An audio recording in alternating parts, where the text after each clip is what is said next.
So I'm on my way to the Trad Recovery Conference, currently stopped in Chicago with about a 4-hour layover.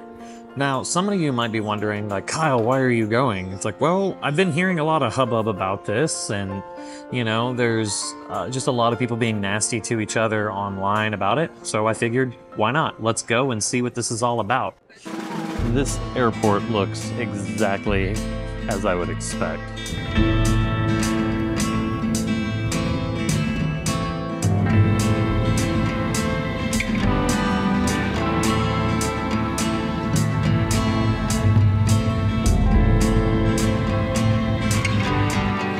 Man, Montana is just something else.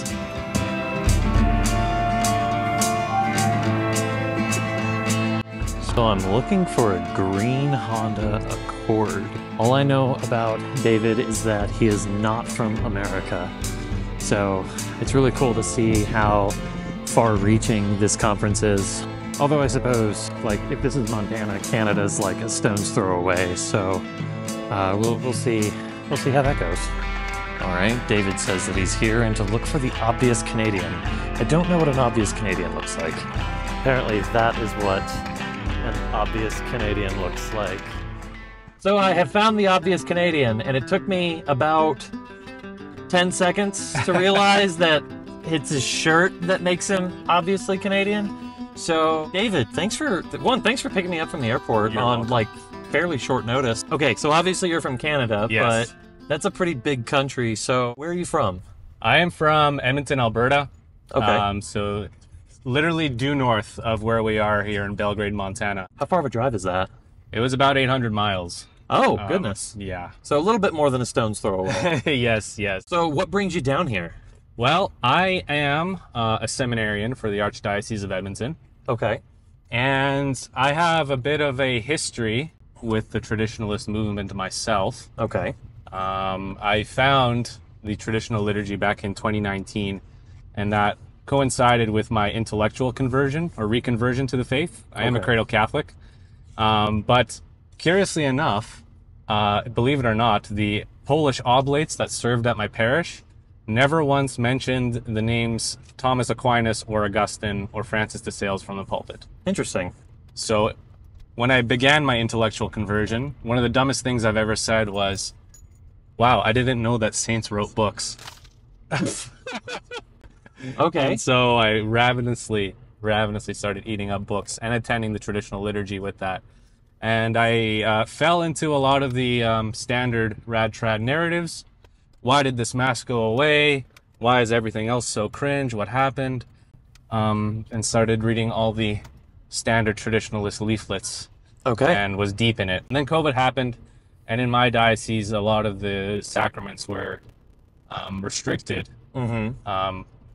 Well, at least in the sense of me being able to receive on the tongue. So right. It was over that I ended up going to the SSPX for a little bit. Ooh, okay. And I was reading a lot of SSPX material.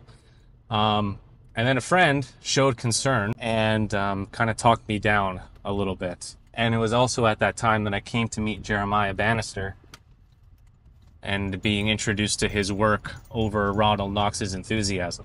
And it became very clear that the traditionalist movement isn't unique as far as its characteristics in the course of church history. Right. It's very much like any other ultra-conservative movement in the church, like the Jansenists, and all the way back to the Corinthians with St. Paul. They take an otherwise good thing too far, and in this case, it's a particular attachment to a liturgical style. As far as my de-radicalization was concerned, it came a point of, well, living with the knowledge of Ronald Knox's enthusiasm, coming to know my priests and bishops a bit better in my diocese, seeing that they have a real love, a pastoral heart for liturgy. Then, as I discerned to enter into diocesan seminary, it became clear to me that every priest in my diocese and the bishop is solicitous to have people come into the church. The liturgy isn't the only way to do it. A liturgy isn't just a silver bullet to solve everything. There's a lot more built into that. Sure. So I just want to kind of get ahead of some of the comments that I'm inevitably going to get on this video. Sure. So would you say that you hate the traditional Latin Mass? I do not. I actually attend it. Oh, maybe okay. twice a month at least now. Praise God. Yes, yes. So we have thankfully we have a fraternity apostolate in Edmonton. So Now I got to ask the goofy question of, do you know Brian Holdsworth? I do. Is he as cool on camera or in person as he is on camera? He's cooler. His Okay. hair looks more fabulous. Now, you mentioned that you got in contact with Jeremiah Bannister. How did that happen? Work just show up in your feed on YouTube, or did somebody recommend him? Or? It was the strangest thing. I started watching his content on YouTube. I think it was as he was starting up his Enthusiasm series. I liked his page on Facebook, and then he, for some reason, added me back. And then I have to expose him a little bit. He totally like creeped me hard on Facebook. Like he was going through my like old profile pictures and like started liking everything. My notifications blew up. And then he messaged me out of the blue because he saw a picture where I actually did a little Lenten retreat talk on St. Teresa of Avila's method of mental prayer. And so he had me on to do an interview about that on his channel. Oh. That was back in 2021. Nice. And then from there, I came into the Paleocrat Diaries inner circle. And so now myself, Jeremiah, and Jake Fowler are sort of the three-headed triumvirate that kind of run the apostolate. Yeah, actually, I got to hang out with Jeremiah and Jake Fowler earlier this week. So Nice. Excellent. I got to crash their party in St. Louis. That's great. It's funny because I didn't tell either one of them that I was coming. So I literally just crashed the party. Now, this conference is coming up. Like, is there anything in particular that you're looking forward to the most? I am, I think, looking forward to hearing what Father Eric Gilbaugh has to say, not explicitly from a liturgical perspective, but from a pastoral perspective. What would be his first point of conversation with someone who is deeply espoused in a radical traditionalist mindset? But sometimes, you know, a lot of ratrats don't have the highest opinion of a diocesan priest. Right. Truth be told, in my own vocational discernment, a diocesan priest was the last thing I wanted to be Yeah. honest, for the longest time. And I was discerning in the midst of my sort of rat phase too. I thought being a diocesan priest would have been just the biggest joke. Yeah. So I'd be curious to see, you know, what his strategy is, what he thinks is a good first talking point as far as helping someone to see the bigger picture. All right. Well, I'm excited to see what unfolds here. You're the first person that I've interacted with in Montana. This is my first time here. Is this your first time to the States? It is or? also, well, not my first time to the States. First time I've actually driven into the States with my own vehicle. Okay. And getting across the border was very easy. I'm not on any of the super cool kids lists, which would prevent me from crossing the border. So Well, that's good. I'm not a super cool kid then. Oh, well, that means you're not practicing your faith hard enough. So, all right. And here we are in beautiful Montana. You can see the gorgeous mountains behind me. And the Catholics in Communion Conference is in full swing. So I know that's colloquially called the Trad Recovery Conference, although I suppose that's not the official name. And Jeremiah Bannister has given the opening speech. It started with evening prayer, which was beautiful. The inside of the church has been newly renovated, which, as a lot of us said, it's like, oh, they fixed the 70s. So it's very beautiful in there. So before I get into this, let me just give a little bit of a disclaimer. I'm not here as a cheerleader.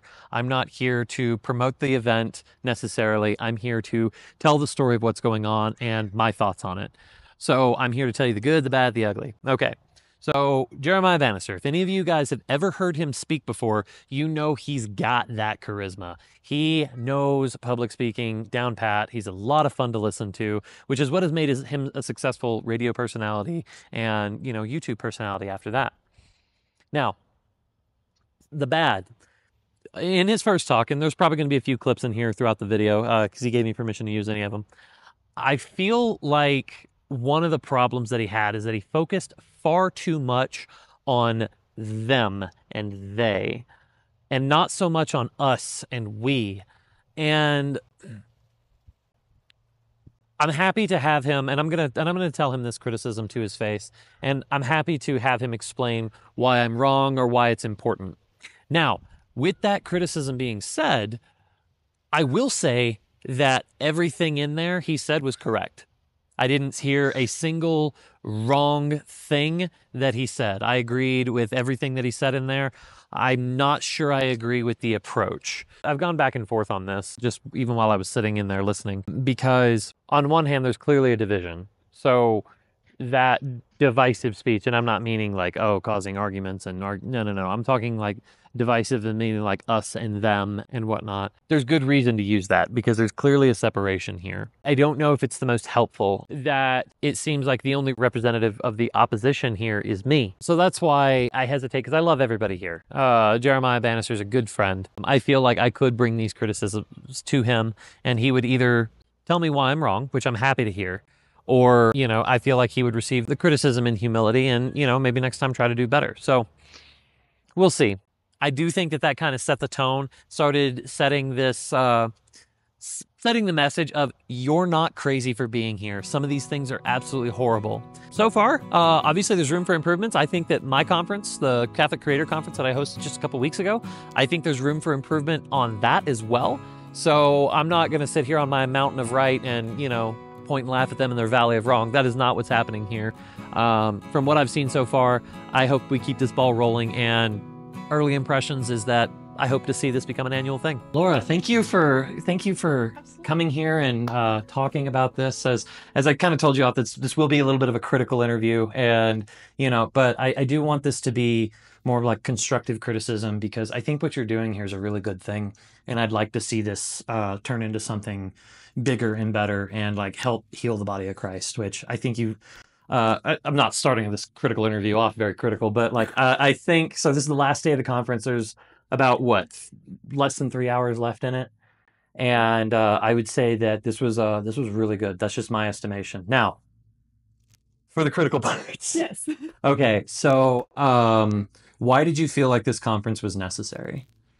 Just in talking to the people that have come through our community website and the people I've personally got to know, just realizing that getting together in person is kind of the next level of healing for these people. And through the different kinds of traumas or challenging experiences that they've been through and the questions that they have to ask, just would be a lot more conducive to being able to get together with people that they trust and that they can learn from, and being able to unpack that as a group. I think it's so good to have these conversations where, like, even Pope Francis said, like, I would much rather you know, attack each other with your fists than your words. Yeah. Because it's like, you know, a punch in the face, in a few days you'll be fine. Yeah, right. You know, words, that could create a rift for the rest of your life. Yes. So it's a little problematic that it's called trad recovery. That term seems to have some built-in friendly fire. Because, you know, while I wouldn't necessarily describe myself as a traditionalist, if somebody called me one, I wouldn't correct them. So why do you think that that's a good idea? Or do you think that there's possibly some better name that you could possibly have? I mean, I have given that thought when the criticisms were first brought up.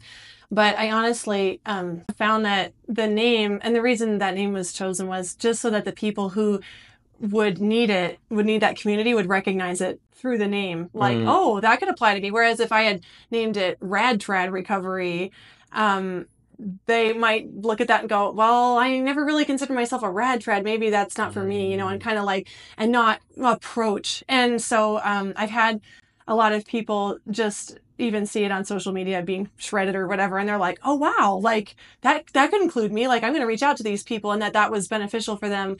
And so the thing is that traditionalism isn't really a defined term like by the church as far as I'm aware, and every group sort of defines it on their own basis, but I have tried not to limit it or always qualify it with radical, because that seems to only apply to schismatic groups. But traditionalism as a mindset and ideology that can be harmful to the faith can also creep into groups within the church. And it is frequently observed in those communities. I'm not saying every individual or every cleric, but I have yet to find a community or someone who's been a member of a community like that has not encountered it. And so I just want people to understand that it's a little more universal than just confined to these very obvious schismatic groups. In a previous interview, in a clip that I saw from you, which, that's always horrifying to hear, but something along the lines of, like, I don't think I can even recommend somebody go to the Latin Mass. Do you mind, like, just putting some context around that or what you meant? Because a lot of people have seemed to take that clip and, like, use it as a weapon against you. Yeah, and I think what I really was, in that context, I was talking about the communities and referring to that problem that I just described to you, that this schismatic mindset so easily penetrates and almost inevitably will penetrate those communities to some degree. And so by saying that, just because I've seen the great damage that it does to people over time, especially if they're going into that situation unprepared, I want people to know what they're getting into before they encounter that, so that they don't get overwhelmed by it and carried off, to where they might actually leave the church. And some people have. And so it's not the Mass itself, because I don't have a problem with the 1962. There's absolutely nothing wrong with it. I understand why the church reformed the liturgy and provided in different ways for the needs of the faithful through that. But the liturgy isn't problematic. It's the way that people are, the reasons that they're drawn to it in this day and age, in the circumstances of the church that we have, and how they become so attached that it can be this thing where it's like, well, if I have to pick one or the other, like the church or the liturgy, I picked the liturgy, because it's just the it. How could anything, be better than this? It can become kind of an idol. So I just want people to know that, like, I wouldn't outright recommend someone go into that situation, because that risk does not exist the same way in Novus Ordo environments, or strictly Novus Ordo environments. Even with liberals around, liberalism is more of an identifiable, like Father Gilbaugh was saying yesterday in his talk about conservatives, ultra conservatives that are drawn to being traditionalists. Like, that's sort of the group of people that will tend that way. They're already recognizing the issues with liberalism. They're not going to just get sucked into that. So for them, in a Novus Ordo environment that even was liberal, they're going to understand the pitfalls and not get sucked into them. But in a traditionalist environment, they could more easily be susceptible to those and to the harmful influences of taking it too far. So there's a good way to be traditional, like every Catholic should be traditional, but traditionalism adds another layer to that, where it almost becomes an ideology that defines your faith and the practice of your faith, and you become so attached to your preferences that it can cloud your judgment and your attachment. So that's what I meant when I was saying Okay. that. Yeah. And honestly, so whenever a friend of mine like brought this up to me and was trying to like build an argument with the problems here, whenever I heard you say that, it actually made perfect sense to me. I've seen the inside of a courtroom exactly once, and it was because of the behaviors of a radical traditionalist in my church. So it's one of those, whenever you said that, I was like, that makes perfect sense to me. I still love that group. I think the priests of the Institute of Christ the King are fantastic.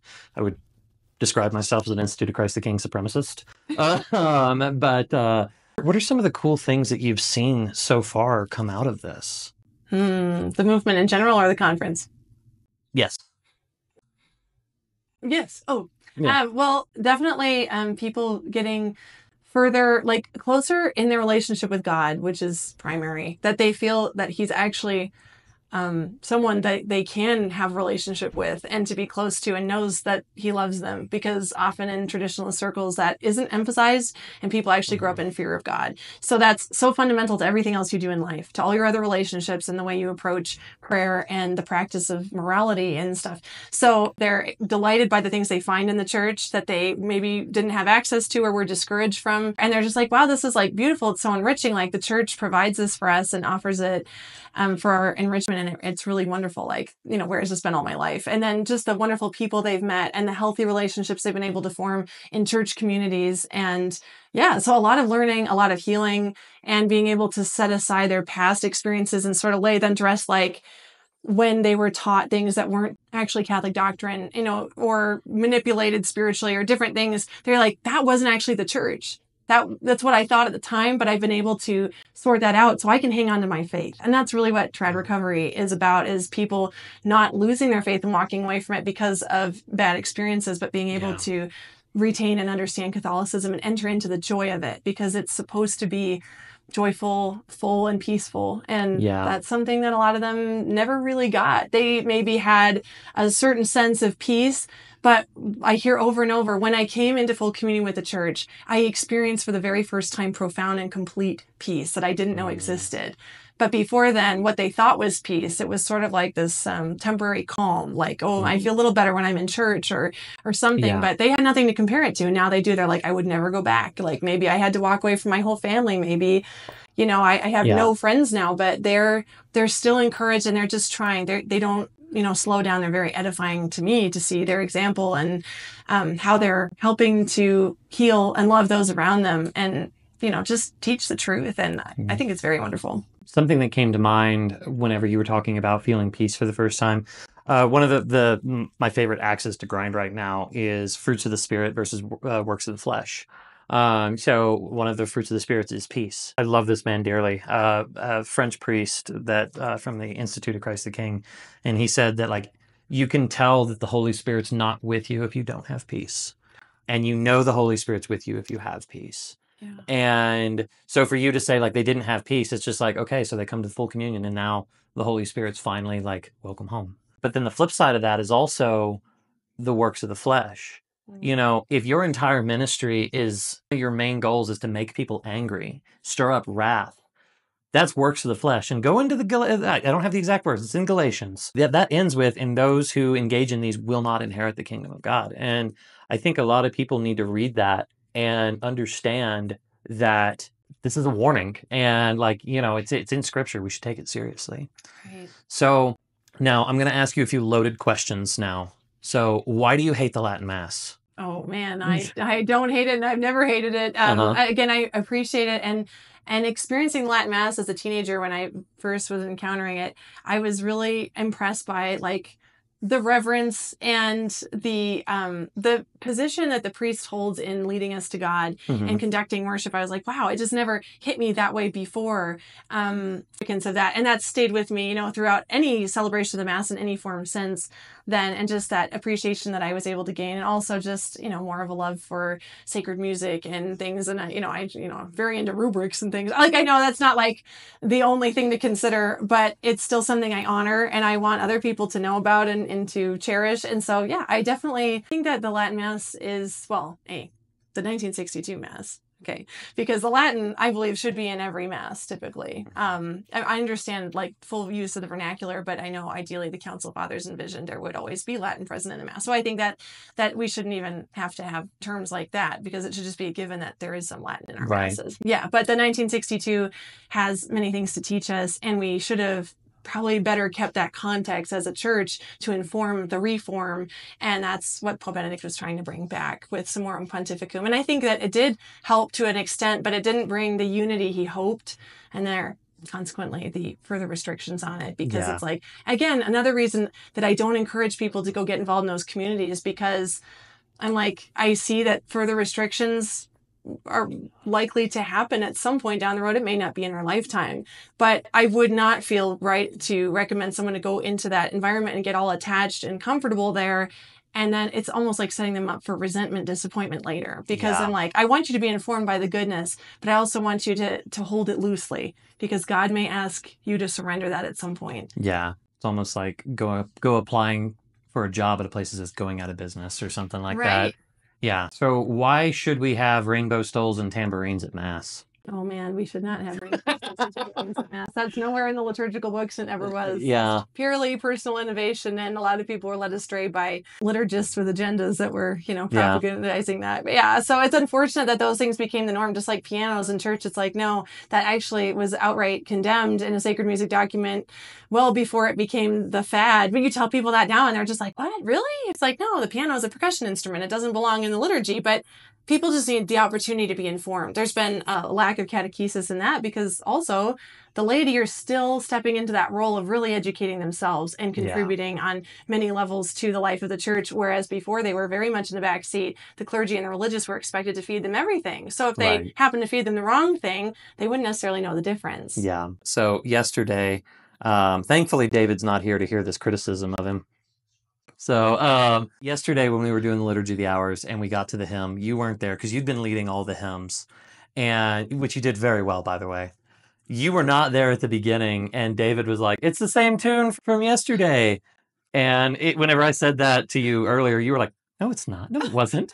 And so we tried.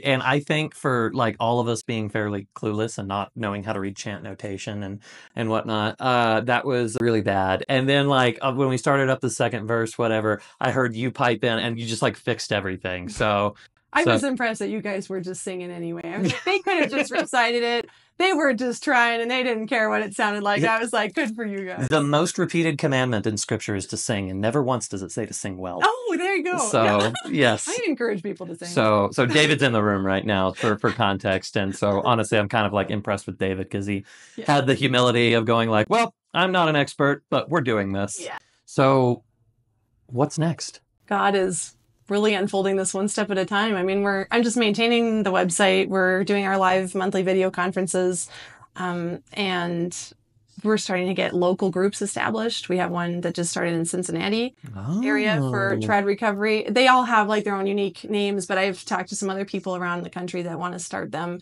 So we're kind of establishing like some ground principles or just aids to help people get those going, because again, like that in person, knowing you have local support and people that are close to you or that you go to church with that you can confide in, because it's true, like you can join all kinds of great groups and study things at church and stuff, but you can't sit there and say, like, you know what really gives me anxiety today is wondering if I can really raise good Catholic kids in the Novus Ordo. You know, and you're like trembling in your boots. And everybody else who's been Novus Ordo their whole life would just look at you like, oh, I'm so sorry you feel that way. I have no idea why. But if you go to a local trad recovery group, they're all going to sit there and go, yeah, okay, and here's what we did. Or, you know, this is something we found helpful and, you know, to keep in mind, help give you some peace and some assurance. You know, you just start off so much farther down the road with those people and still focus on study and learning more and more about your faith and praying about all the different things everybody's dealing with. And because a lot of those issues are the same, difficult family interactions and just learning to trust the church, learning to trust God. It's very foundational, but very common. That's the thing, an area of healing that really needs to be addressed. So if somebody wanted to start one of these communities in their own area, how would they go about doing that? Well, if they wanted to be affiliated with Trad Recovery, they would contact us. And we're setting up a maps page so that people who join the site can look up by zip code, like what groups are near me, and they'd be able to see on a map where they are. And then they'd have their names, their information when they need, and sort of a suggested like regimen to follow, not too strict, but just like, here's some things to get you started and things to keep in mind as a moderator of this group. And you might encounter these things might be helpful, but I know they're all going to have their own unique charism because every individual that runs them and that is involved in them is going to be a little different. So I'm excited to see how that develops, but I think it's a really good, very fruitful development. Yeah, that's cool. Because, you know, the caricature of this event was going to be the rainbow stoles and tambourines and talking about that. And yet, like, you know, the only complaint that I had about the Mass yesterday was the fact that it wasn't ad orientem. But I know that Father also shares that complaint. And he stated as such at the very beginning. He said, I think all Masses should be ad orientem, but the bishop in his prudential judgment has determined that that's not the best call. And I will gladly be obedient. And I've never heard gladly be obedient before that day, because normally obedience is begrudging. Yeah, like so. I thought that was really interesting. I'm really impressed with Father Guildlaw. So he's an amazing priest. So, but it seems more like all the people that I've talked to were previously like sedevacantists, and even like, you know, I had one interview where it was we were in a sedevacantist group. And then we determined that was crazy. So I went to the CMRI, which is another sedevacantist group. And then it was like, oh, they were crazy. So we went to the SSPX and, you know, and it's like, and eventually they just like settled into the Fraternity of St. Peter. And it's just like, this isn't, oh, you love the Latin Mass. Let's get you on board with the polka Mass. It's like, no, keep what's good, right? But be in communion. And I think you guys have done a really good job here at the conference of striking that tone. Listen to the talks from this conference. They'll be available for purchase later.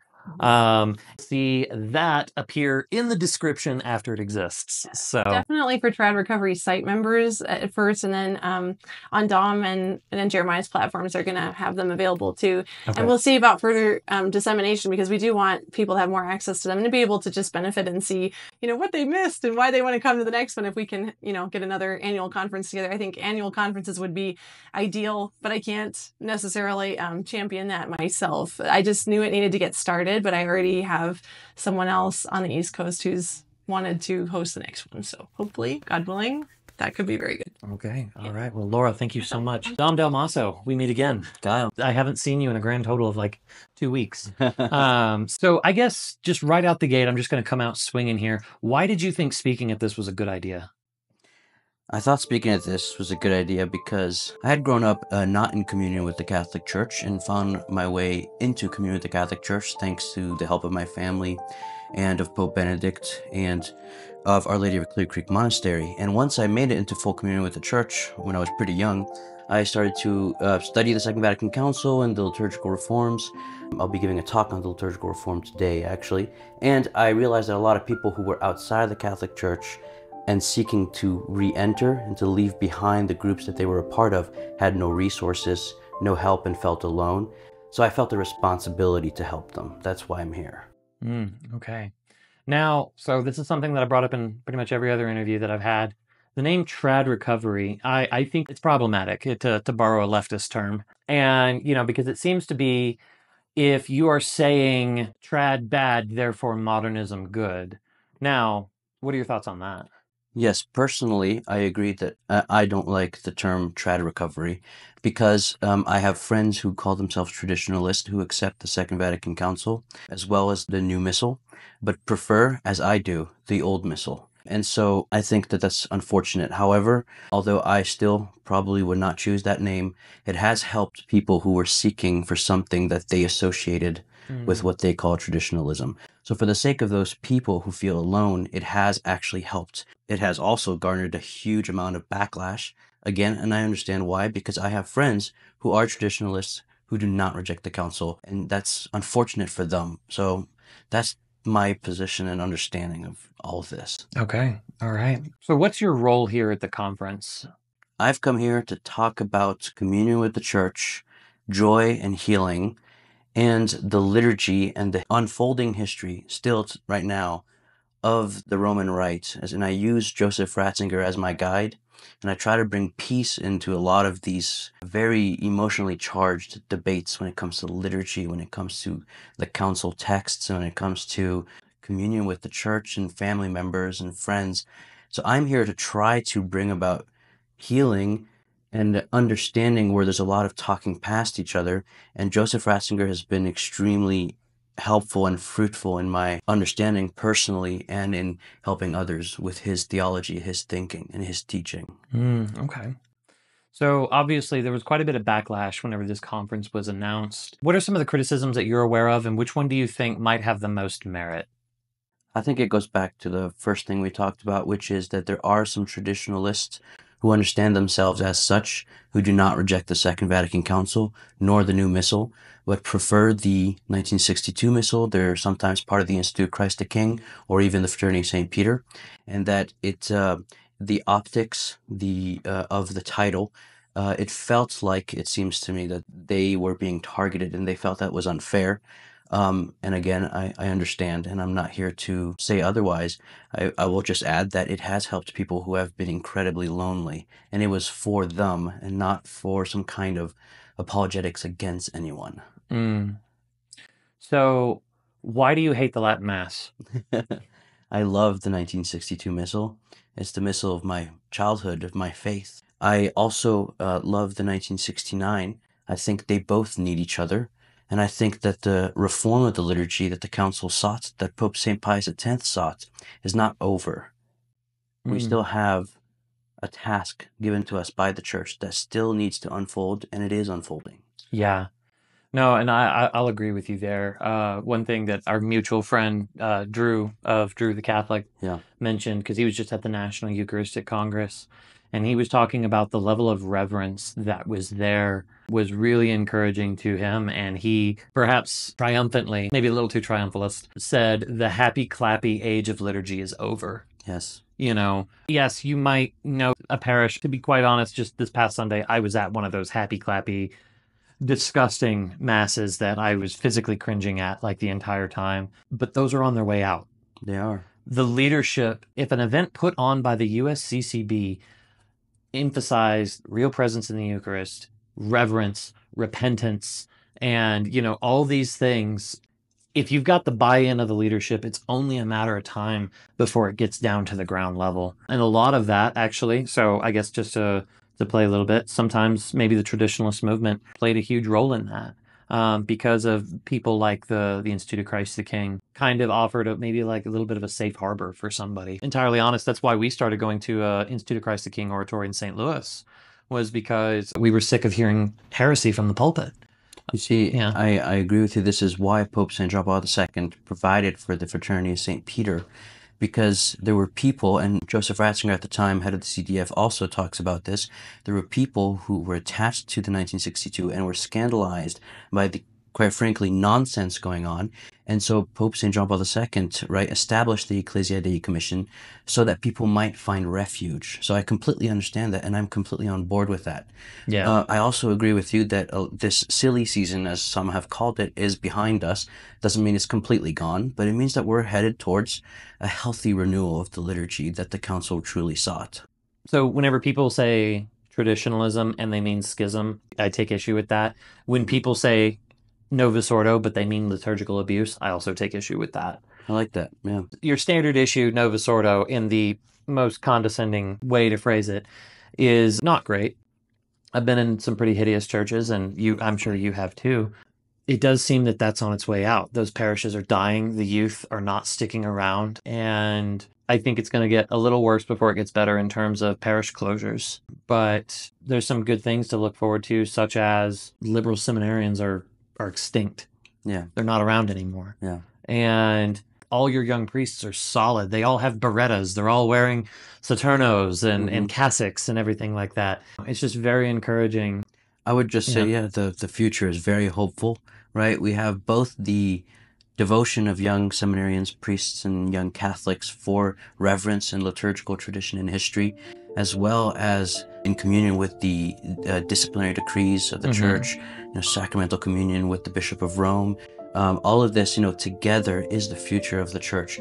Communion and the proper understanding of the true spirit of the liturgy. That's why Pope Benedict XVI, before he was Pope, that book that he wrote, The Spirit of the Liturgy, is kind of a Magna Carta of the future of the liturgical movement, a new liturgical movement. And I have a lot of hope. Yeah. Yeah. Now, there's some leaked footage of you out there talking about how you didn't know what incense was and you hated the smell. Do you mind to comment on that? That was a video made by my friend Seth, Deuterocomical, a parody of this conference, which was hilarious. I do recommend people go ahead and check out that video. It might be in the description. If not, go look up Deuterocomical. But anyway, all right, Dom, thank you so much for your time. Thanks, Kyle. Okay. Veronica, thank you so much for sitting down. Thank you, Kyle. So, I just wanted to hear a little bit about your story and, where you came from, how you grew up, and kind of what brought you here.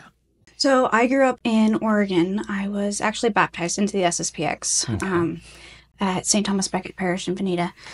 And I grew up in that until I was around, it was like 2010 was when my family started experiencing a lot of upheaval around the SSPX, because the SSPX started dialoguing, I guess you could say, with Rome. And in 2012, when Bishop Fillet issued the doctrinal declaration of the SSPX, basically trying to attempt to come into full communion with the Church, my family did not like that. Basically, they saw it as the SSPX trying to compromise with Rome. So we started attending masses with the Resistance, which at that point was led by Bishop Williamson. Okay. So the Resistance, a priest about once a month, and it was usually the same three priests, either Father Pfeiffer, Father Hugo, or Father Chazal would come in. And we would get them about once a month. So we would rent out a Grange Hall. We would go to Mass with them. And then on the Sundays when we were not with them, we would go back to the SSPX church. And it all came to a head when the SSPX sisters that we had stationed in Veneta started singing the propers of the Mass. And they became like the unofficial sacristans of the church. And that really infuriated my family because, according to the 1917 Code of Canon Law and Pius X's encyclical on music and stuff, like, women are to be silent to the churches, can't touch sacred vessels. Nuns were not supposed to be attached to a parish. They had to be in their own little. So it was a big deal. And I remember a point where my dad told us, there's going to be a point where we can't go to Mass anymore. We're going to have to stay home and basically be at stay-home Catholics. So the point came, and like one day he's just like, yeah, we're not going to Mass anymore. So we would start saying the Rosary every morning on Sundays, and my dad would read the propers, and that was Mass for us for a very long time. We would still get Mass about once a month from Resistance priests, and it was very difficult for me because, I'd been raised with you have to go to Mass every single Sunday, otherwise you're committing a mortal sin. Mm-hmm. You have to receive the sacraments. You know, you're a Catholic. You have to go to confession. So I sat my dad down at one point and it's like, you know, I have to go to Mass. Like, I have to do this, which was very difficult in my family. Like, you don't rock the boat. Mm-hmm. So I started going back to the SSPX, and I went there for about 2 years when my family still did the resistance thing. They were gradually moving out of that and going to independent Sedevacantist priests that would come in. They were starting to have problems with the way Father Pfeiffer was operating things. He was a very aggressive man, and he did not play well with authority, which was one of the reasons why he was kicked out of the SSPX. So he actually broke off from Bishop Williamson and started his own group. And it was around that point, I believe, that my family left the resistance because they just didn't like what was going on, and they started just moving more and more into Sedevacantism, and I was like moving more and more away from them. I left home at that point. How old are you at this point? At this point, I was 20 years old when I left home. Okay. So this was back in like 2015. Okay. When this all started going down, like really coming to a head. After I left home, like there was just so much confusion, like spiritually for me, because I'd been shuffled between SSPX and resistance and like so many conflicting ideas with Sedevacantism thrown in there as well, that I, for a while, I wasn't going to Mass at all. Mm-hmm. And so I started dating a guy who was actually, he'd been raised diocesan, but he lived in Alaska. And we were talking about getting married, so he asked me if I would move up to Alaska to, you know, just kind of see if I could survive there, because he really lived in the boonies, like completely off grid. Yeah. So I was like, oh, that's really rough. And there was no Mass there. The nearest Mass was a 45-minute flight away. Oh. So I would get to Mass about twice a year. And Okay. that was it, because it was the only SSPX Mass in Southeast Alaska. Oh. The nearest one was a 2-hour flight away to Anchorage. And so like Alaska's huge. Right. People go on vacation living in Alaska. Alaska, where a 4-hour drive is considered a short, just that's a short quick trip. Yeah.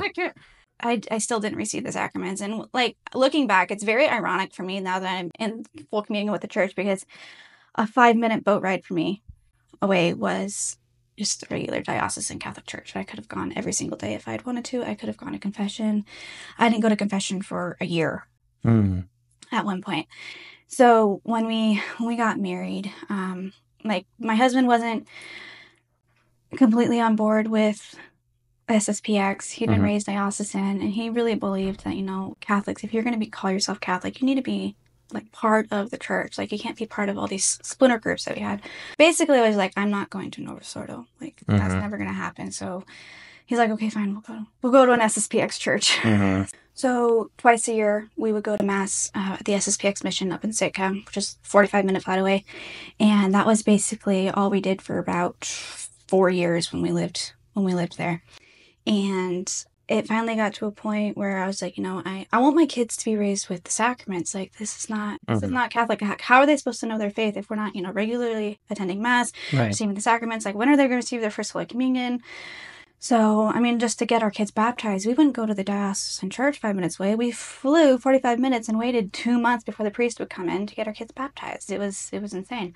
So we moved down to Idaho.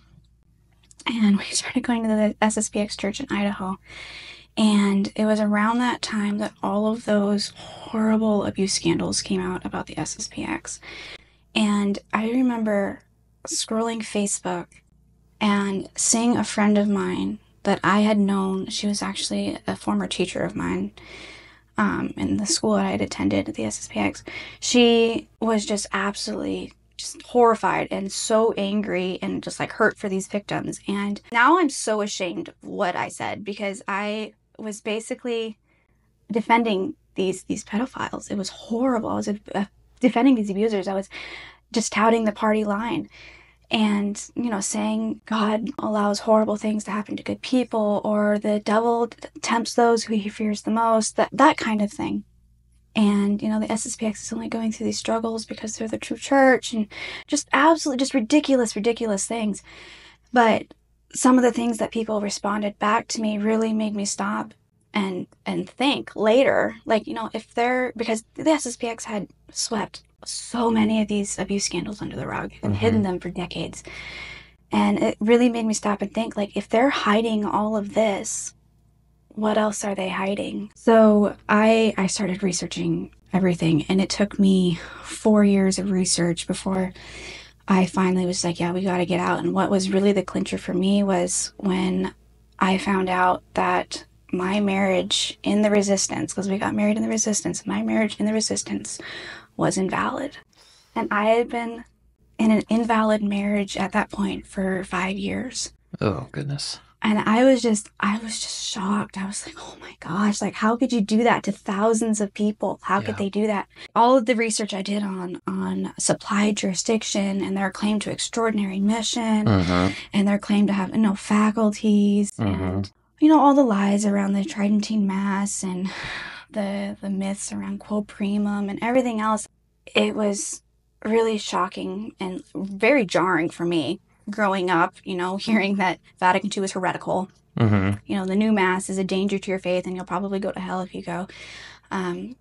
Growing up, there's a book called Christian Warfare that the SSPX publishes. And inside of that book, in the examination of conscience part, there's actually a part where they ask you if you've attended and participated in a Novus Ordo Mass as a sin. And like, I read that book all the time. I went on retreat with the SSPX a couple times, and I always had that book with me. Like, it was so ingrained that to go was a mortal sin. Even after knowing that we needed to leave, I still couldn't bring myself to leave the SSPX, and we still went for another 6 months. Just because, like, every week we'd be like, okay, is this the week we're leaving? Is this the week we're going back? But we felt so guilty, and like we would be committing a mortal sin. But even attending a TLM with, like, the fraternity parishes, for example, they had one 10 minutes away, we would be committing a mortal sin if we attended one of those parishes because they had compromised the faith. So we finally, at one point, I was like, we can't keep going. Like, we know it's wrong. And I had become convinced at that point that because of their lack of, papal mandate and their lack of mission and jurisdiction, like, those masses were actually sacrilegious masses. They did not possess the authority to celebrate sacraments. And I was like, I can't participate in sacrilegious masses. Like, I can't do it. So it was Palm Sunday last year, actually. So like a year and a half ago, we finally left, and I went to Mass with the fraternity. And after Mass, for like the first time in my life, I actually started crying because I could actually feel the presence of God. I had never felt that in my entire life. Like, I'd never felt like the actual graces from the Mass before. Even going to confession with the SSPX, there was always this like looming burden that was just, there's so much pressure even after leaving the confessional, like confessing your sins, which I don't even know if those were valid. Well, pre 2016 they were not. Yeah. So that's a lot of confession. It's okay. You just need one good one. So, yeah, like, there was always this looming feeling, and I've had multiple friends tell me the same thing, that they always imagined. I had one friend tell me that she always imagined this devil monkey in the confessional, just like bouncing on her whenever she was in the confessional. She was a very young child. She was like 6 or 7 years old when she was imagining these things, and it's a very toxic environment as well because there's a lot of guilt tripping. Even now, after I've been out for a year and a half, especially when you're the only member of, your close family, immediate family to leave, which is what's happened in my case. I'm the only close member, and it's also like a family legacy to fight the errors of Vatican II. It's something that our family has always done for 4 generations now, is, fight the errors of Vatican II and carry on the true faith. And my entire family now is sedevacantist. And attends CMRI masses in Idaho now, and it's difficult to be viewed as, the heretic of the family. Yeah. Wow. So what brought you to this conference, and what are your thoughts of what you've seen here? So I've known Laura for 2 years now. So when I heard about the conference, and basically she told me that she wanted to bring everyone together who had was on the Trad Recovery site, and she wanted to put together, a way for people to actually meet in person. And so I was like, oh yes, I definitely want to be there. The clincher for me was actually seeing that Jeremiah Bannister and Dom was actually going to be one of the speakers, and so I was like, yes. Dom's sitting in the room. She said that under threat of violence. No, I'm kidding. No. No, I was like, yes, because actually, like one of the big things that actually pulled me out of the SSPX and like just was very, very influential for me was actually watching Dom's videos on the SSPX. Him and John Salza and Andrew Bartel, like their videos on, the lack of extraordinary mission, supplied jurisdiction, things like that, were huge for me because I never had it explained to me before. I was always told they just have supplied jurisdiction and that was it. Like, you don't question things, you just take it because priests know all, the bishop knows all. Right. So, But not the Bishop of Rome. No, of course not. Yeah. So, so this conference is amazing for me because I'm actually able to meet people that are going through the same thing I'm going through, are trying to learn the true faith and catch up on 60 years of theology and tradition that we were never taught. Leaving these groups, you feel incredibly alone and isolated. Like, you feel like you're the only person in the world who's ever done this. And so being able to meet all of these people that have done the same exact thing I have and are like learning the faith together. Andrew Bartel's talk on, faith according to St. Francis de Sales it was absolutely amazing. And being able to tie like radical traditionalism into that it's very healing. Mm-hmm. And I think I would say, like, I could speak for all of us when I say that it's extremely healing for all of us to be here. Mm-hmm. And I'm really hoping we continue to do these every year. No, that's awesome. That's awesome. This is a criticism that I have. Right. I've told this to everybody, so I just want your thoughts. What are your thoughts on the name Trad Recovery? Because my thoughts is that if somebody were to call me a traditionalist, I wouldn't deny the term. Mm-hmm. I wouldn't describe myself as that, but I wouldn't deny it either. Mm-hmm. And I think that term is so loaded, and it necessarily incorporates an element of friendly fire a little bit. And I think that was a lot of the problem with the kerfuffle, as you will, the backlash of all this, because it's just the name of it. So do you think that that's a good way to describe it, or do you think that there might be a better way? Without saying what would be a better name, but what are your thoughts on that? I mean, if you're looking at it from like an ecumenical standpoint, then no. If you're trying to get people to come out of traditionalism, radical traditionalism, then no. But Trad Recovery was not made to pull people out. Trad Recovery was made as a place so people who have left traditionalism could come together, and it was a support group originally. It's a support group for us to recover from traditionalism. And I mean, the name traditionalism, we had a talk about this yesterday. To me, it's very redundant because calling yourself a traditional Catholic is Catholics right. are traditional, and so the name traditionalism now it's a completely different meaning. So when we call it Trad Recovery, saying we're recovering from traditionalism, I think the name for us at least is extremely fitting. Mm-hmm. Because we are trying to recover from a huge error that's made its way into the Catholic Church, and it's a support group for us to meet and to exchange notes and swap stories and exchange resources and try to help us try to help each other out of the pit of traditionalism. Sure. And actually discover the true faith, discover Jesus and his mercy. So if you're trying to look at it from a viewpoint of trying to pull people out of radical traditionalism, then no, it's not a very fitting name, but because it was built. It was a support group of people that had already. Yeah. No, okay.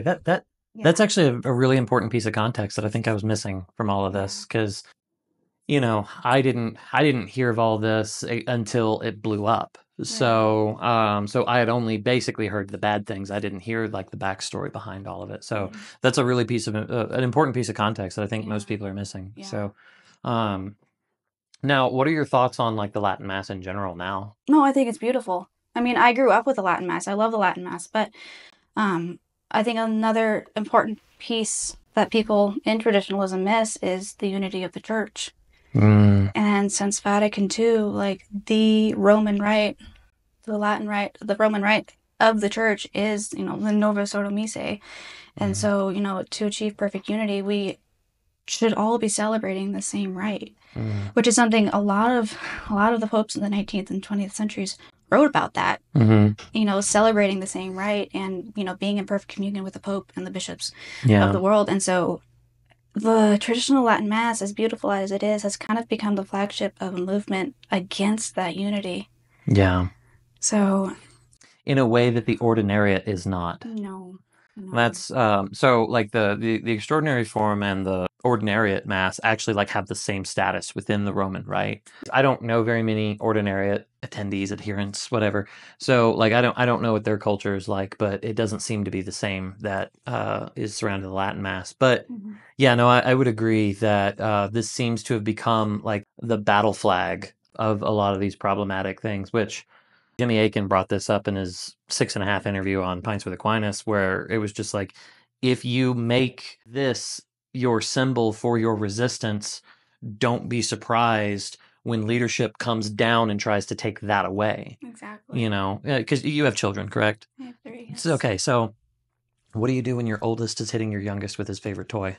You take away the toy. You take away the toy. You take away the toy. So, which it's an absolute sacrilege to use something as beautiful as the traditional Latin Mass as a weapon.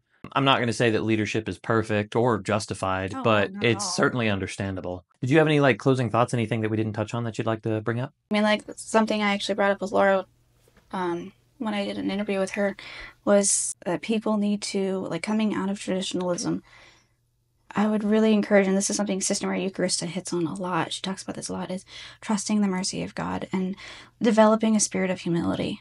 Like the whole point of being in communion with the Catholic Church and trusting in the magisterium and infallibility and indefectibility of the Church is knowing that you don't know everything and that you don't have to. Like, it's not our job. Yeah. Like, a huge thing with traditionalists is this spirit of having to know everything, judge everything for themselves. And that's honestly a very Protestant attitude. That is something that Protestants do. They judge everything for themselves, and that's not our job as Catholics. Yeah, I like to call it Pelagian Gnosticism, because Catholicism, the true faith, is both for the beggar and the scholar. And if you have found yourself into a faith, and a lot of Protestants, like you said, are guilty of this too. If you've come into a faith that in order to find it, you had to do years of research and careful evaluation to arrive at this thing that like 12 people only know about, Right. that's not the faith. Yeah. Because a beggar could never, ever, ever come to that. Yeah. You have to find something that both the beggar, Yeah. the orphan, the widow, and the Aquinas can both get behind. And I think that's exclusively found in the Catholic Church. So, And something that Sister Maria Eucharista actually said in one of her talks was, like, and this has really stuck with me for the last 2 days, was, you do not possess the truth possesses you. And I thought that was just so beautiful and so perfect, especially for people coming out of it, because yeah. it really ties into that spirit of trusting the magisterium and knowing we don't know everything. Yeah. We just want to be Catholic. Yeah. Well, thank you so much for your time. Thank you. Father, Son, Son. All right, Andy, thanks for agreeing to the interview here. I just wanted to bring you here to kind of hear a little bit of your story and why you came here. Okay. And so just tell us about yourself. Okay. Yeah. So I was born and raised into a very small Sede Vacantis group, late 60s, early 70s, one of the first. This group was centered around a lot of private revelations. We had a prophet who supposedly received messages from the Blessed Mother. Kind of the whole idea of this group was Christ abandoned the Catholic Church at Vatican II. After Vatican II, he turned it over to the devil. We were the chosen, like, remnant to preserve the true faith. We were told, basically, if we do everything we were told to do in this group, that there could be hope for the world, like we were the hope of the whole world. This was kind of the whole idea of this group. We were the only true Catholics left on planet Earth, basically, just us, right? I grew up in that environment. My view of God was formed in that group. My view of the world was formed in that group. I was very thoroughly brainwashed and indoctrinated into this ideology, this anti-Vatican II ideology. It was every day. Every day, this was drilled into my head every day. This is the church of the devil, okay? I want to make a couple of points about this group to give a perspective on how I didn't end up losing my faith later in life. When I was 16 or 17, I read the first Catholic book I ever read in my life, St. Francis of Assisi. I read a book about him, and I saw in his life what a saint really was. I saw what holiness was, and it was completely different than my view of it. And so St. Francis became my hero. In learning about him, learning about other saints through him, led me to reading about other saints. I started to learn about the Catholic Church just through their life story, okay? So I began to really love this Catholic Church that I know is not here anymore. It died at Vatican II, according to what I was taught, right?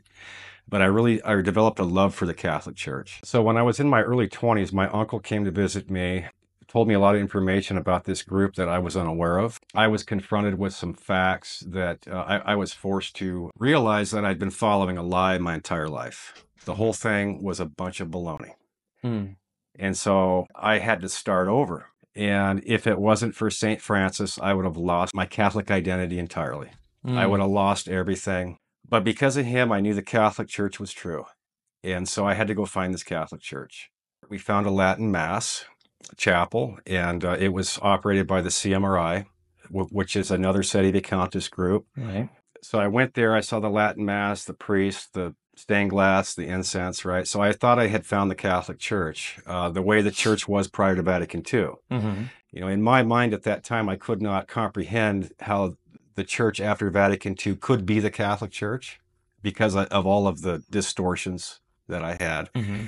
So I thought, well, this is how the church was before Vatican II, so I can go here and be a traditional Catholic, right? So I thought I had found the church. About 20 years later, an old friend of mine called me, started asking me all kinds of questions about religion. I made the case for the Catholic Church to him. It took me a year. I went through everything, the foundation of the church, the history of the church, like the whole history of the Christian religion, basically, right? And I really demonstrated to him the divine institution of the Catholic Church, right? And so after a year, he wants to convert and become Catholic. Now I'm having to explain to him why he can't go to the Catholic Church down the road, why that's not the Catholic Church. So I start getting into the Vatican II stuff. The Vatican II taught heresy. There's no more popes. The sacraments are invalid. That's not the church, right? And as I'm explaining this to him, I realize that I am completely discrediting the case that I had previously made to him. I am undoing all of those points that I spent a year demonstrating why we can trust the church, right? Right. I am now discrediting those points, and I realized I was doing it. And that really struck me, and it caused me to reflect on my position. Another thing that I realized by that is I understood that the things that I was telling him, it was the exact same thing that every schismatic group in the history of the church, it is the same thing they all said. The Catholic Church was established by Christ, and it was good, true, and holy up until this certain point where it became corrupted, right? So it befell upon them to leave this church to preserve the integrity of the true religion. I realized I was saying the same thing. And so that caused me to rethink my position as a Sedevacantist. I went through a spiritual battle. It was an interior battle, not an intellectual one, because I felt like if I questioned this ideology that I was somehow committing a sin against my faith. So I felt like this desire to figure this out was like a temptation from the devil.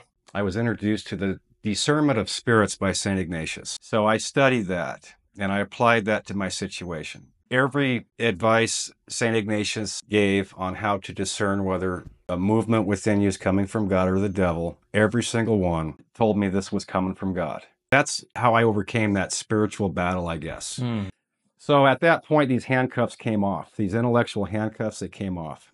And I went to work studying and analyzing the Sedevacantist talking points, virtually all of them.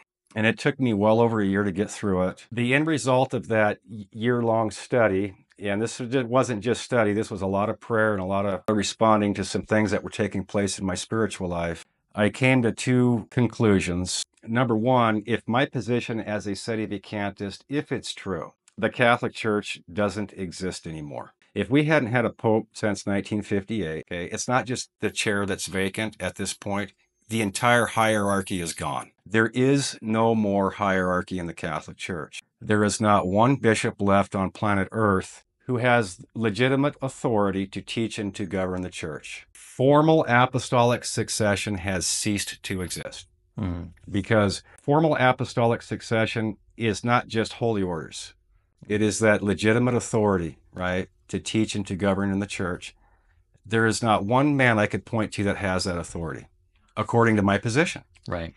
So I realize what that means is the Catholic Church doesn't exist anymore, or it never was the true church. Yeah. Right. So I can't accept that because I know the Catholic Church is true. That's my faith. The other point that I realized is there was not one thing in Vatican II or after Vatican II, not one thing that places upon me as a Catholic, as an obligation in faith, to believe anything that is contrary to the faith prior to Vatican II. I am perfectly free to believe the Orthodox Catholic faith within the structure of the church. From there, I dropped the news on my family and it was a train wreck, Yeah. I mean, my whole family, virtually was sedevacantist. There absolutely was a series of miracles that took place in my family over the course of, say, the next 2 weeks after I had dropped that news. My wife went from not talking to me, literally, I was thinking our marriage was over, she had like an instantaneous conversion. She picked up the catechism, read the marks and attributes of the church, and that was it. She knew it. She told me I was right. We were received into the church, formally into the structure of the church through a fraternity of St. Peter Parish, which was a good transition for us because the priests there are familiar with, the issues that I was struggling with. Yeah. They were able to really kind of help me work through some things. And I was able to really trust, them because I knew they were staunchly Orthodox, Yeah. and I didn't have to go to the Novus Ordo. I didn't have to figure that out right away.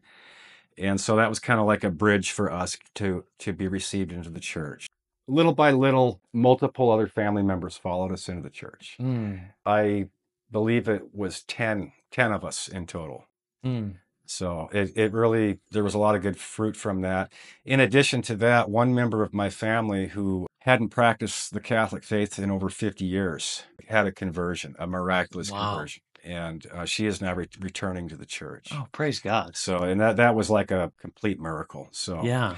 the reason I came to the conference, get to your question here, when I was going through my struggles, there was no support. I went through it on my own. Yeah. I'm realizing that there's a lot of people like me. This organization that's putting on this conference is available to help people like me, the situation I was in. I'm really appreciative of that work. And so I wanted to be part of this. I wanted to meet some other Catholics who had kind of gone through some of the things I went through, just have a little fellowship, I guess. Yeah. Meet people like you and Andrew Bartel and Jeremiah Bannister. I mean, these guys, I love these guys. Would you say that it's inaccurate or accurate that you came here because you felt like the brown scapular was a millstone around your neck? Exactly. Well, not really. I came here for the tambourines. Oh, okay. Yeah. I came for the tambourines. Okay. Yeah. And I'm really upset because I believe somebody's guilty of false advertisement. Oh. Because I'm not finding any tambourines around here. Yeah, I was expecting a rainbow stole, and no. It's like, what have I gotten myself into? It's like a bait and switch. The right? Mass was mostly in Latin yesterday. Right. Like, the priest was staunchly Orthodox. Yeah, I mean, and unapologetically so. Whoever was speaking about this conference the most did a poor job telling us what it was going to be all about. This is probably a criticism that I legitimately have, although whenever I told this to Jeremiah Bannister, he hit me with okay, well, what's a better solution? And to be quite frank, I don't have a better solution. What are your thoughts on the name Trad Recovery? Do you think that's accurate? Do you think it conveys what's trying to happen here? Or do you think there could be a better name? I think it depends on who's defining what trad means. Okay, so for people like me and my background, to me, trad, what that means is I reject the magisterium after Vatican II, either completely or partially. Okay, that's what that means. And we call ourselves trad because we give full obedience to the magisterium prior to Vatican II. Yeah. So to me, that's what that means. And that's what this organization is about. And so when they're talking about trad recovery, they're talking about recovering from that distorted view of the church. That's what's being referenced, okay? So if trad recovery means recovering from the trauma of attending the traditional Latin Mass, well, I'd say, well, that's a bad name. Yeah. I go to the Latin Mass. Here's the thing, though. It takes about 2 minutes of looking into this organization to realize how they are defining that term. Yeah. Right? That would be my point. Could there be a better name? Probably, but there'd be problems with that name too. Sure. Right? So what would you call it? Schismatic recovery? Well, schismatics don't believe that they're in schism, so Right, exactly. yeah. The audience that they're trying to reach, I don't know if I could find a better name. The layman in the pew at the Fraternity of St. Peter or the Diocesan Latin Mass, who's an Orthodox Catholic, who loves reverent liturgy, loves their Catholic faith, they don't need to recover from that. Right. That's great. Yeah. I would go to mass with them and go receive communion right alongside them. Yeah. Right. So I didn't have to recover from the traditional Latin Mass or the rosary or the scapular. I've worn this since I was a little kid in a cult that screwed me up in so many ways and created so many dysfunctions in my life. I've kept the scapular on my whole life, and that's what got me here. This and the rosary and my devotion to the Blessed Mother and my love for the Catholic Church, that's what got me here. So for somebody to ridicule this organization and mock people like me that have had real suffering to maintain our faith throughout our lives, to mock us that we're gonna ridicule the scapular. It's a millstone around my neck. It's triggered. It's caused me trauma. Throw this away. I have to recover from this. It's a disease. To portray me in that light and to portray these Catholics in that light who are heroes of the faith. Every one of their stories is a miracle. To say it's offensive is an understatement. I don't know the right word, what I could say. It's cruel. That story that Kennedy Hall read on his website that he selectively pulled out of Laura's website about this little 6-year-old kid whose dad sat him down and told him the world's going to end in 2 weeks. Everyone's going to hell. But if you pray hard enough, you can save your friends from going to hell. If you pray hard enough, you could save our family who don't believe, right? Put that burden on me at 6 years old. And I took that burden and I couldn't carry it. I couldn't pray enough. That failure stayed with me my whole life. And that's just one of 100 things. Yeah. And I was so screwed up at the age of 12, I tried to talk myself into becoming an atheist because I couldn't live with the idea that God hated me because I couldn't be perfect. But through all of that, I kept the scapular on. So when you bring up that millstone comment, these are people, they don't know. They don't know what they're talking about. Yeah. And they don't know how cruel that is to somebody like me to hear that. It's one thing to sit behind your keyboard in the safety Yeah. of your own home and criticize So you people that don't- you've never met. You don't know these people. Yeah. You don't know them. And I know a lot of these people and I've heard their stories and they are walking miracles. Yeah. Because my experience, I've been in this movement for well over 40 years. What happens most often is when people finally get to the point where they realize this is a bunch of baloney, and not all of it, but there's a lot of crazy stuff mixed in with it. And they realize that they lose their faith. Yeah. Sometimes completely in God, not just their Catholic faith. They lose faith in God altogether. Right. That's the most common response. To be able to work through that while maintaining your Catholic faith, it's almost like, reaching into your soul with a pair of tweezers and pulling out the shrapnel and not trying to pull out the good stuff. Because Yeah. there's a lot of good there too, right? Right. Or like that game Operation. We got Yeah. to pull out the bad thing, but don't hit the side, right? Right. It's a very difficult thing to pull those weeds out of your soul, but not pull out the good stuff along with it. Yeah. To be precise. Mhm. And for somebody to go through that, it takes a miracle. And I view everybody here as a walking miracle. Mhm. That's what I see. And these people are some of the most holy, edifying examples of Catholics. I don't want to say saintly because that sounds like, you're laying it on real thick, you know what I mean? Right. Like, oh, hey, we're all a bunch of saints. But I mean, these people are top-notch Catholics. I am humbled to be around people like Andrew Bartel, Yeah. You don't come out to the middle of nowhere, Montana, right? if you don't care. If you don't care. I mean, Yeah. I have a lot of admiration for these people. But yeah, to portray these people as a bunch of liberals or modernists or communists, they don't know what they're talking about. I didn't mean to go off on that, but No, that was beautiful. That was amazing. So Yeah, well, I think that's about all the time we have. So, Andy, thank you so Kyle, much for thank sharing you. your story. Jeremiah Bannister, Yes. thanks for doing this. course. So, as we've kind of talked a little bit about the conference, this is day 3. I didn't get any footage yesterday just because, I mean, it was pretty busy, pretty hectic, Yeah. just like back-to-back talks all day. Yeah. And then when there weren't talks, it was like We were still talking. whatnot. Yeah. So obviously, there's been some blowback and there's been some controversy surrounding this conference. Yeah. Let me ask you this. So why do you hate the Latin Mass? I don't hate the Latin Mass, not even a tiny itsy weetsy bit. Okay. And this is one of the things that in the criticism of the conference in general Mm-hmm. was this impression that this was going to be a happy clappy guitar mass, right? Mhm. Maybe some mariachi music, Yeah. and that's what it was going to be. And 0% of that's true. So yes, we did celebrate a Novus Ordo yesterday. Yes, it was not celebrated ad orientem, but I really appreciated that Father Gilbob, before he said that, he said, I think that ideally this Mass and every Mass would be offered ad orientem, but Bishop Vedder, according to his prudential judgments relative to certain circumstances in our diocese, has asked me not to offer Masses ad orientem, and while I disagree with the band, I'm happy to be obedient and acquiescent. that I thought that it was really kind of cool that he added that like he was happy to be obedient, which a lot of Yeah, times, gladly. gladly Yeah, obedient. yeah. Yeah. So, and it was just like, what? Okay, that's interesting because normally when we think of obedience, we think of it one as kind of a dirty word, especially in our American minds. I appreciated that too. Yeah. In fact, it resonated so deeply with the attitude of the entire conference Mm-hmm. that we may have certain positions on Mhm. our own, but the magisterium is the magisterium. Right. The Pope is the Pope. Bishops are bishops. Priests are priests.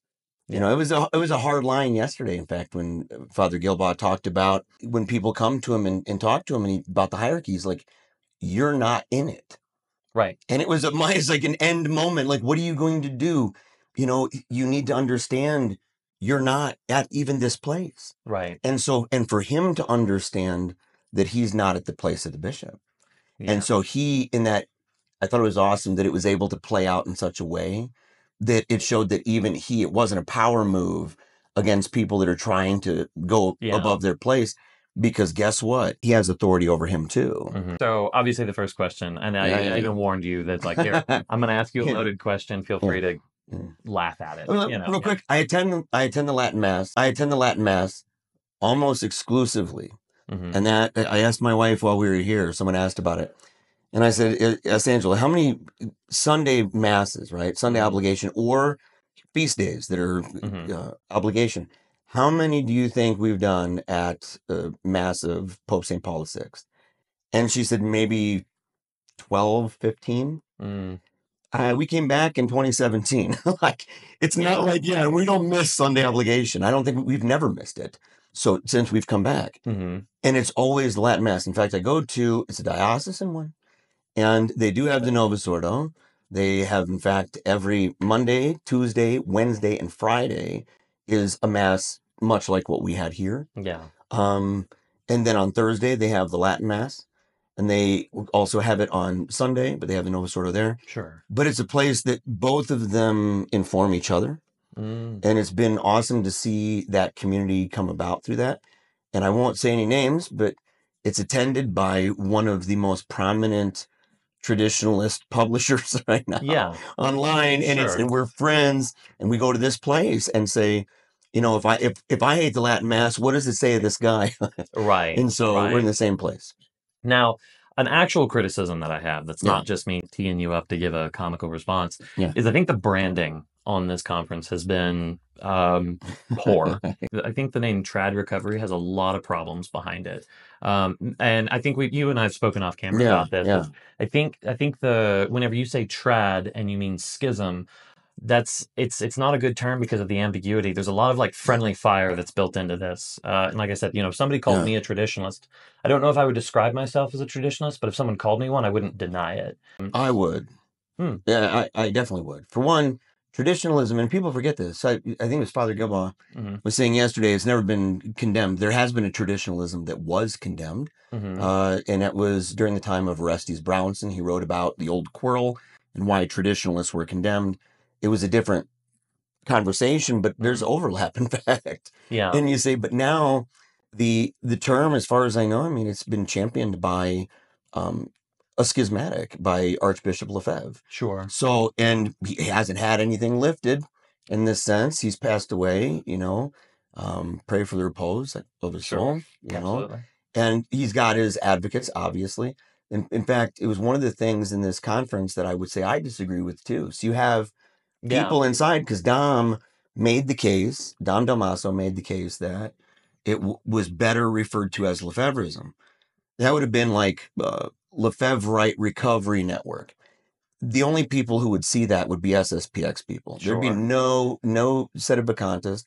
There'd be no person in a diocese. That would be completely a unique thing for them until Dom's case became saturated in the broader conversation. But if you do have one thing, and I challenge everybody, come up with a better name. If it's schism, they could be a modernist schism.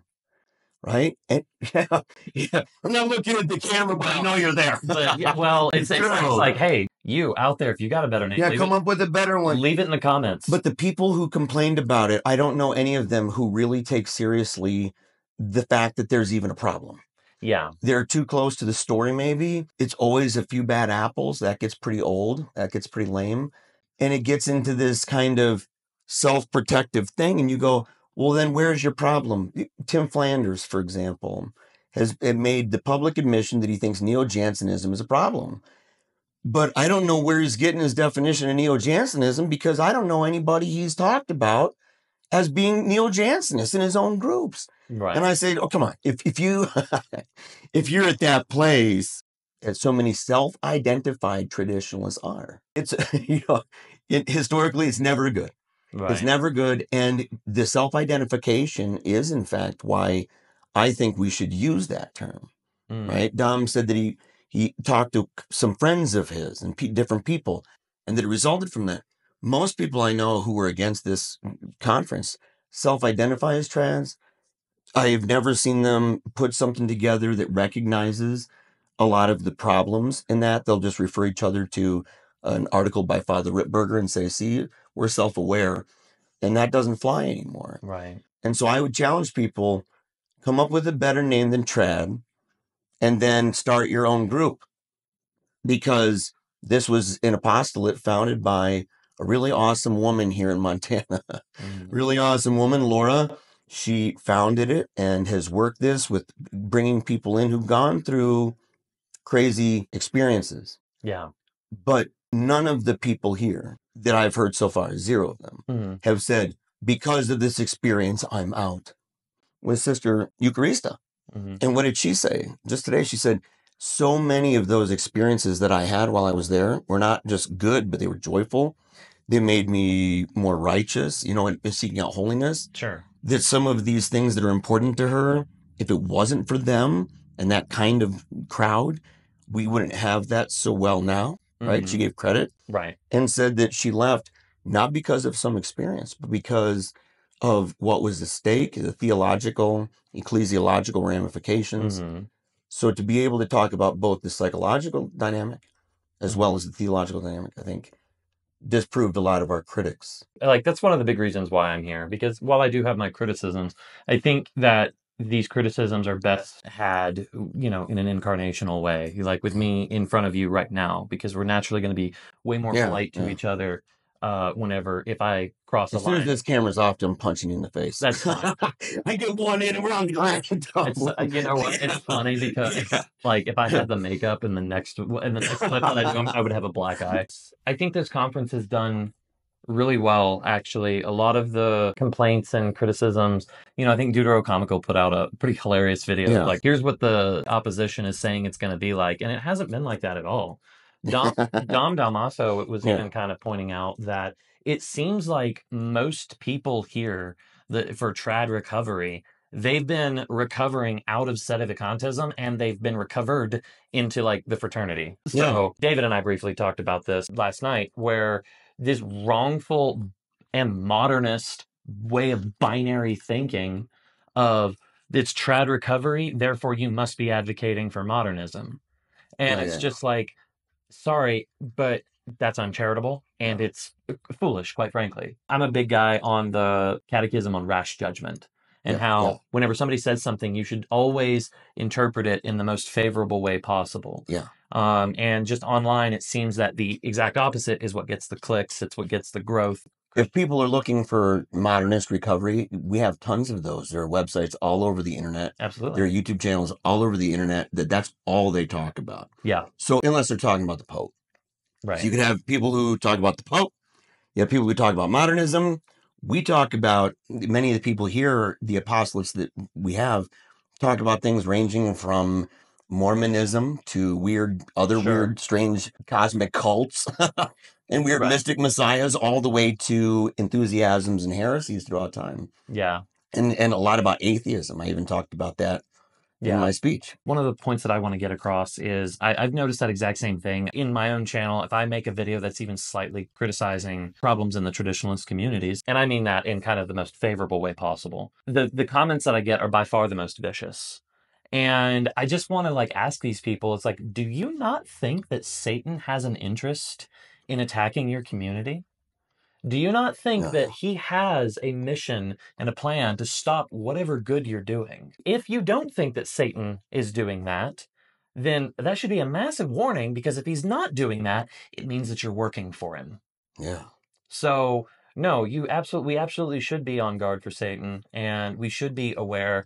I'm kind of the mindset of, I'm far more, well, it's an election year, so I'm far more critical of Republicans than I am of the Democrats, because it's just I identify more with Republicans, and if the It nonsense starts in the house. Judgment starts in the house of God, sort of thing. exactly, Right? You clean house because they're family.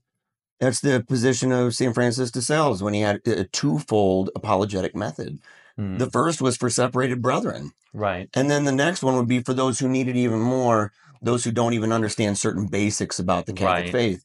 And so his criticisms were for those who knew the faith, yeah, who had lived the faith, and had found themselves, sometimes for a curious mix of political and religious controversy, had found themselves further and further separated from communion with the church. When you get yourself to that point where you're no longer in communion, then that's an emergency situation in-house. right, And if you have your feast days, Easter and Christmas and Thanksgiving, and your family is not together, and a side of your family that used to commune says they will no longer commune in principle with you, at that point, there's a real crisis at hand. And this conference, I think, is trying to show, okay, well, if there's a debate over that line, who is communing with the Pope? And if you're not communing with the Pope, where is your Pope? Where is he? Bring us to your leader then. Because we have a dispute that's so bad, you won't even sit at the table. And you're going to get friendly fire. Because, and I drew it out in circles for Tim one time, Tim Flanders. And I said, we're kind of on the line of the opposite side of this line that's shifting under our feet. And behind us, we have we're within a circle. And then we have an outer ring of people who are just chucking arrows in both directions. The people who are genuinely trying with good faith in the middle, they're going to experience what you described. But that just simply shows the nature of what's beyond our ability to reach, or at least our reach as a present. And those people, it shows the nature of the crisis at this point, because it's hurting everybody that's this close. And now they say, I won't even kneel next to you and take communion because of the Pope, even if it was pontifical and the Pope was there. To say, especially, I won't go then. At that point, a brother must say something to his brethren. This is the flashpoint. And this is why I think this conference was so intense all around, was because it's entering the fray of the flashpoint of something in history that I don't think I'm a quack to say that it's very probable that we will see friends and family members of our own who will no longer identify with what we call Catholicism at all. And that if they were to have to choose between what they have now and not being Catholic like us, that they would choose not to be. And I think we're on the precipice of this. It's been a wild ride. It's just begun. yeah, I'll turn my badger. Here I am at the end. I'm at the airport waiting to go back home, and the conference is over. So Was it good? Yes. I think it was a very good conference. A lot of these people were so incredibly broken from crazy, like, Sedevacantist cults. For instance, going to the CMRI because that was a step towards sanity. Yeah, and just the woundedness and brokenness of some of these people and just what they've suffered. And I don't know, I'm just so appalled at the lack of compassion that was shown before this conference, surrounding this conference. But I do think it was a good conference. I think it needs to happen again. I think a lot of it was a very needed thing. It just seems like the people that were there weren't people that were scandalized because they went to an FSSP parish and they saw that the priest wasn't facing them, or, you know, maybe even something a little, like, actually worse is, like, after Mass, some woman came up to my wife with a ruler and measured her skirt and started berating her, or you know, something like that. That was not it at all. These were people who were raised in spiritually abusive situations, and because they've walked away from these situations, they've been isolated. They've lost their family, and they feel so alone. And they came out here to the middle of nowhere, Montana, to find some community and find some healing. And for all the crazy trolls in the comment that are undoubtedly gonna accuse me of literally everything and whatever. Well, first off, you didn't make it this far in the video, but I'm gonna address it anyway. Just because your experience is good, maybe in some of these circles, that doesn't mean that everybody's is good. We need to be good to each other. We need to be loving, and just the callousness and the ridicule and everything that was shown leading up to this is quite frankly appalling, and there's no excuse for it. We have the saints, we have scripture, we have the church. Of all people on the planet that don't have an excuse, we're at the top of that list. I think that's about all. God bless you guys.